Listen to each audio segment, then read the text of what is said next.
नमस्कार। आज के इस एक्सप्लेनर में हम एक ऐसे हैरत अंगेज केस को डीकोड करने वाले हैं जो सीधे तौर पर हमारे रिस्क मैनेजमेंट और बैकग्राउंड वेरिफिकेशन के सिस्टम पर कई बड़े सवाल खड़े करता है। हम बात कर रहे हैं एक ऐसे शख्स की जो हत्या का दोषी था, लेकिन कानून की आंखों में धूल झोंककर न सिर्फ फरार रहा बल्कि एंटरटेनमेंट इंडस्ट्री की चकाचौंध के बीच खुलेआम काम भी करता रहा। चलिए इसे समझते हैं। स्क्रीन पर जो नंबर है ना 12, ये सिर्फ एक आंकड़ा नहीं है। जरा सोचिए, पूरे 12 साल इतने लंबे समय तक उम्र कैद की सजा काट रहा एक मुजरिम सिस्टम को चकमा देता रहा। और मजे की बात यह है कि वो किसी अंडरग्राउंड बंकर में नहीं छिपा था, बल्कि देश के कुछ सबसे बड़े और मशहूर एंटरटेनमेंट प्रोजेक्ट्स में बेखौफ होकर एक्टिंग कर रहा था। आइए सबसे पहले इस पूरी कहानी की जड़ में चलते हैं। Section 1, the 2005 land dispute murder.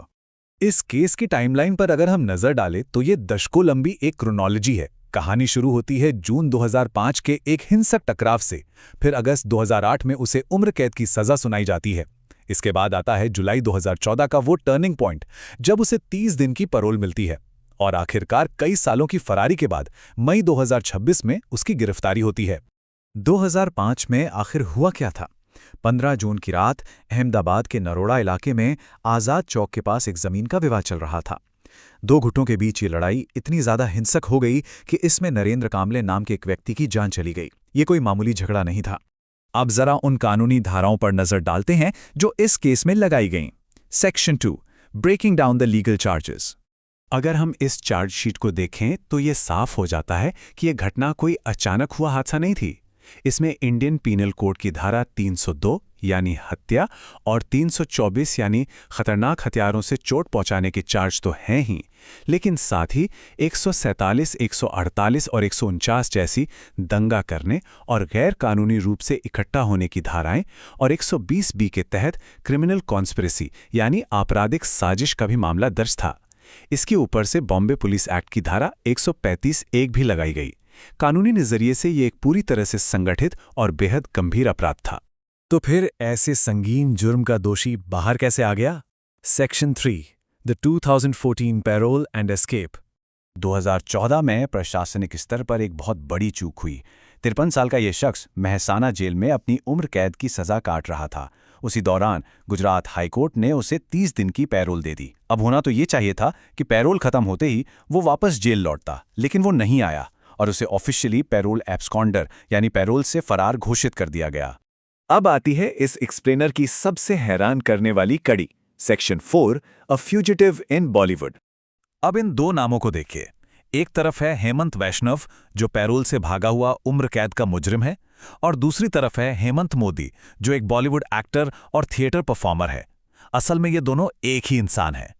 ये पहचान बदलना सीधे तौर पर एंटरटेनमेंट इंडस्ट्री में कॉर्पोरेट बैकग्राउंड चेक और रिस्क मैनेजमेंट सिस्टम के फेलियर को उजागर करता है। एक क्रिमिनल अपनी पहचान बदलकर इतने बड़े स्तर पर कैसे काम कर सकता है? और वो कोई छोटी मोटी फिल्मों में काम नहीं कर रहा था। पुलिस की नजरों से बचते हुए उसने थग्स ऑफ हिंदुस्तान में अमिताभ बच्चन और आमिर खान जैसे दिग्गजों के साथ स्क्रीन शेयर की। फिर रणवीर सिंह की जयेश भाई जोरदार, टीवी का मशहूर शो वागले की दुनिया, और तो और अपकमिंग प्रोजेक्ट्स जैसे लाहौर 1947 और मलयालम फिल्म L2 एम्पुरान का भी वो हिस्सा बन गया। जरा सोचिए, जिन बड़े बजट की फिल्मों में सिक्योरिटी और वेरिफिकेशन इतना सख्त होना चाहिए, वहां ये इंसान एक दशक से भी ज्यादा वक्त तक बिना किसी रोक टोक के काम करता रहा। लेकिन कहते हैं ना कि कानून के हाथ बहुत लंबे होते हैं। 12 साल बाद उसकी फरारी वहीं खत्म हुई जहां से शुरू हुई थी, यानी अहमदाबाद में। अहमदाबाद क्राइम ब्रांच ने ह्यूमन इंटेलिजेंस, टेक्निकल सर्विलेंस और बड़ी ही सटीक मुखबिरी का इस्तेमाल करते हुए फाइनली उसे ट्रैक कर लिया। पुलिस को उसके ठिकाने का पुख्ता सुराग मिला और घीकांटा मेट्रो स्टेशन के पास से उसे धर दबोचा गया। और अब हम इस एक्सप्लेनर के सबसे अहम सवाल पर आ जाते हैं। एक हत्या का दोषी व्यक्ति पूरे एक दशक से भी ज्यादा समय तक बड़े बड़े फिल्म प्रोडक्शंस के बैकग्राउंड चेक को कैसे बाईपास कर गया? ये केस स्टडी किसी भी कॉर्पोरेट लीडर या रिस्क मैनेजमेंट टीम को ये सोचने पर मजबूर कर देती है कि सिस्टम की निगरानी का ढांचा असल में कितना नाजुक है। जब इतने हाई प्रोफाइल लेवल पर ऐसी भयानक चूक हो सकती है, तो क्या वाकई में कोई भी कॉर्पोरेट सिस्टम पूरी तरह से फुल प्रूफ है? इस पर जरूर गौर कीजिएगा। हमारे साथ जुड़ने के लिए धन्यवाद।